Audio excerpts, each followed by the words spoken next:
40 দিনের বেশি যদি কেউ নাভির নিচের লোম পরিষ্কার না করেন তাহলে সেক্ষেত্রে তার সালাত কবুল হবে না, তার নামাজ হবে না। এরকম একটি মাসআলা আমাদের সমাজে প্রচলিত আছে। কোরআন এবং হাদিসের আলোকে এটি কতটা সঠিক? নামাজ অবস্থায় ওযু চলে যেতে চায়, এমন অবস্থায় ওযু আটকিয়ে রেখে নামাজ আদায় করা যাবে কি? দাঁড়িয়ে পেশাব করলে কি গোসল করা ব্যতীত নামাজ হবে না? ছোট বাচ্চার প্রসাব গায়ে লাগলে কি নামাজ হবে? ওযুর সময় মাথায় ওড়না থাকা কি বাধ্যতামূলক? মাথার চুল কালার করা সম্পর্কে ইসলামের শরীয়ত কি বলে? পারফিউম ব্যবহার করা বৈধ হবে কি? মৃত ব্যক্তির লাশ, বিশেষ করে মহিলার লাশকে ভিডিও কনফারেন্সের মাধ্যমে দূর দূরান্তের আত্মীয় স্বজনকে দেখানো যাবে? চোখে কাজল বা আইলাইনার ব্যবহার করে নামাজ পড়লে নামাজ হবে কিনা? 4 রাকাত নামাজের বদলে 3 রাকাত পরে সালাম ফিরালে কি করণীয়? এটা পরে মনে পড়েছে।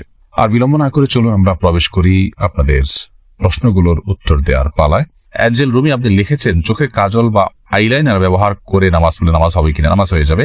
শোভন আহমেদ আপনি লিখেছেন, 4 রাকাত নামাজের বদলে 3 রাকাত পরে সালাম ফিরালে কি করণীয়? এটা পরে মনে পড়েছে। ফরজ নামাজ যদি 4 রাকাত যায় 3 রাকাত সালাম ফিরে ফেলেন, তৎক্ষণাৎ মনত পড়লে তো আরেক রাকাত পরে শেষ নামাজ হয়ে যাবে।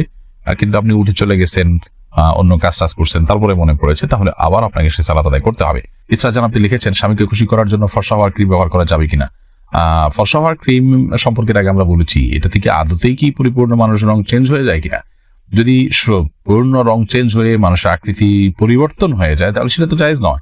আর হালকা একটু ফর্সা দেখায় এরকম যদি হয় তাহলে সেটা করা যেতে পারে। নুসরাত কবির উর্মি আপনি লিখেছেন, ওযুর পরে ভ্যাসলিন, গ্লিসারিন ইত্যাদি ব্যবহার করলে ওযু বা নামাজের কোনো ক্ষতি হবে কি?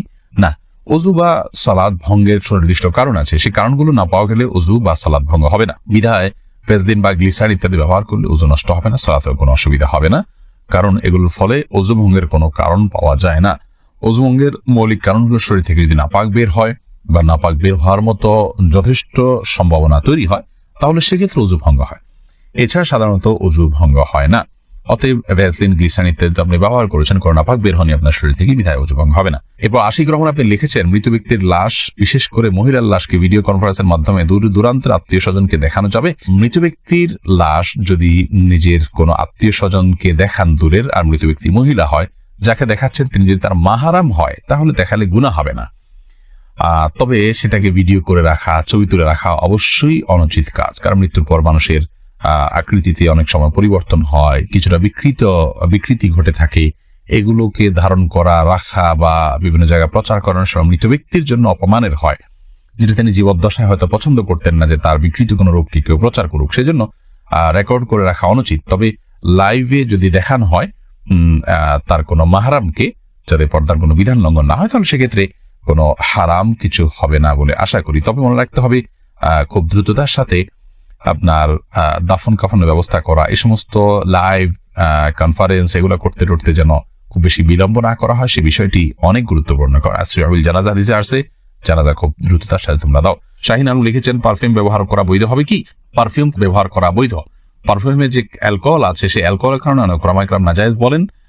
তবে অ্যালকোহল ছাড়া অনেক পারফিউম আছে, সেগুলো তো অবশ্যই জায়েজ হবে। আর অ্যালকোহল থাকলেও নাজায়েজ হবে যে সেটি নিশ্চিত নয়, অনেকের মতে নাজায়েজ হবে, অনেকের মতে জায়েজ হবে, কারণ অ্যালকোহল পান করা হারাম হলেও সেটি কাপড় চোপড় লাগলে যে নাপাক হয়ে যাবে ব্যাপারটি সেরকম নয়।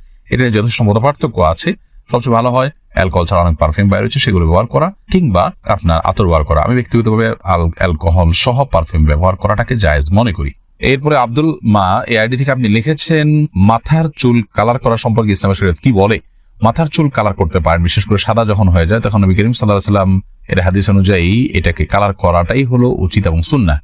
তিনি বলেছেন, ইহুদিরা সাদা চুল রাখে, তোমরা এটাকে কালার করবে, ওয়াজান্নিবু সাওয়াদ, তবে তোমরা কালো কালার থেকে বিরত থাকবে। অতএব মেহেদি বা এই জাতীয় কোনো ন্যাচারাল কোনো কিছু যদি আপনি কালার করতে পারেন সেটা সুন্নাহ।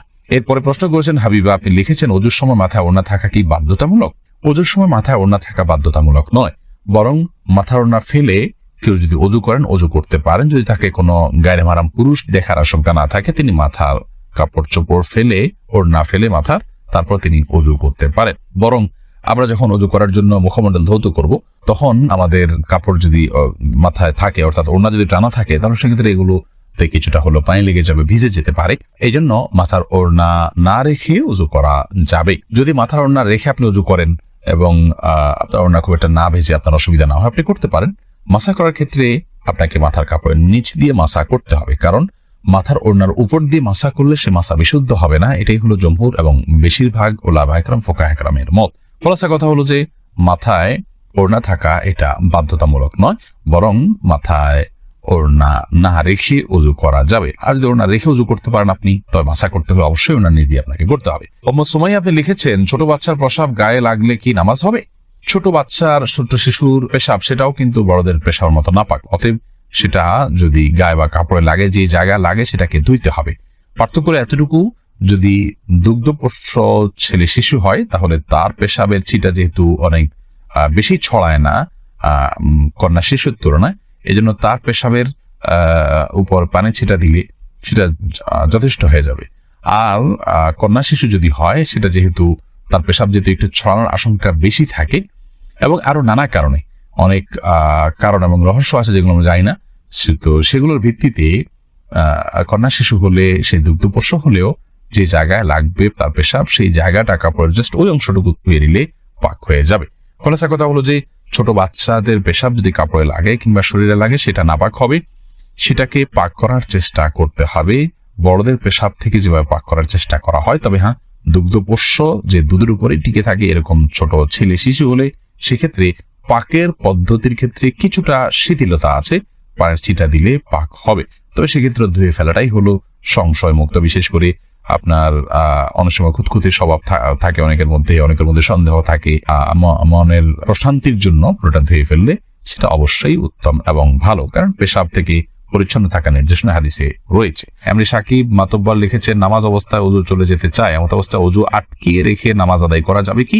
অবশ্যই আটকিয়ে রেখে আদায় করা যাবে, তবে স্বাভাবিক অবস্থায় ওযু আটকিয়ে রেখে তারপরে ওই ওযু দিয়ে নামাজ পড়া উচিত নয়। তবে নামাজের মধ্যে যদি আপনার ওযু ভাঙার বা পেশাব পায়খানা বেগ হয় তাহলে সে বা বায়ু নির্গত হওয়ার বেগ হয় তাহলে সেটাকে আটকিয়ে রেখে সালাত কমপ্লিট করা যেতে পারে, যেহেতু সালাত কমপ্লিট করা আল্লাহর কর্তৃক নির্দেশিত। আল্লাহ বলেছে।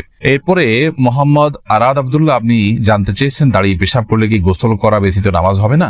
দাঁড়িয়ে পেশাব করলে যে গোসল করতে হবে এমনটি বাধ্যতামূলক নয়, বরং দাঁড়িয়ে পেশাব করার পরও আপনি গোসল ছাড়া নামাজ আদায় করতে পারেন। দাঁড়িয়ে পেশাব করতে গেলে যদি আপনার শরীরে কোথাও ছিটে ফোঁটা লাগে বা পেশাব লেগে যায়, সেই জায়গাটা আপনি ধুয়ে ফেলবেন, ধুয়ে আপনি সালাত আদায় করতে পারবেন।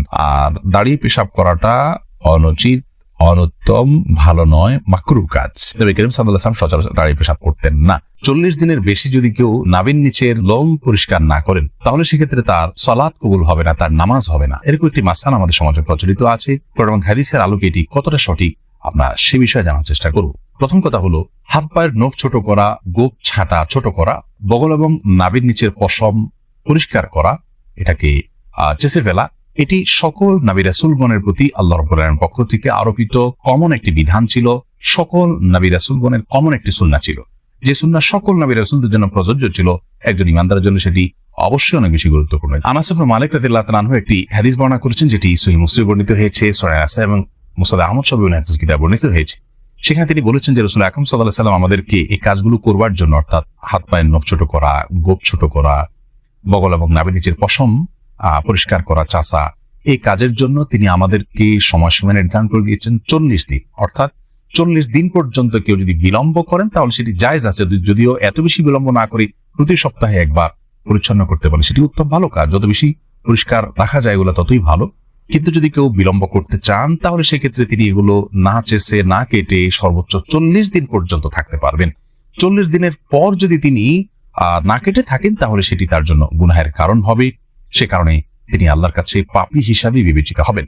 কিন্তু এর কারণে তার সালাত হবে না, তার নামাজ কবুল হবে না, এরকম কোনো কথা হাদিসের কোথাও বলা হয়নি। সালাত বা নামাজ বিশুদ্ধ হওয়ার সম্পর্ক হলো সালাতের যে শর্ত আছে সেই শর্তগুলো তিনি সঠিকভাবে আদায় করেছেন কিনা এর উপর নির্ভর করে। যার কারণে সালাতের শর্ত যদি সঠিকভাবে আদায় করে থাকেন, ফরজগুলো সঠিকভাবে আদায় করে থাকেন, তাহলে সালাত বিশুদ্ধ হবে। যদিও তার নাভির নিচের লোম তিনি অপরিষ্কার রাখেন, নখ বড় রাখেন, এগুলো করা সত্ত্বেও তার সালাত আদায় হয়ে যাবে। কিন্তু এগুলোকে তিনি বড় রাখবার কারণে, ছোট না করার কারণে, সমত না চাষবার কারণে, 40 দিনে বেশি অপরিচ্ছন্ন রাখবার কারণে তিনি একটি গুনাহে লিপ্ত হলেন, সেটি সম্পূর্ণ ভিন্ন বিষয়। আল্লাহ রাব্বুল আলামিন আমাদের সকলকে সব ক্ষেত্রে রাসূল আকরাম সাল্লাল্লাহু আলাইহি ওয়াসাল্লামের সমস্ত দিক নির্দেশনাগুলোকে মেনে চলার তৌফিক দান করুন।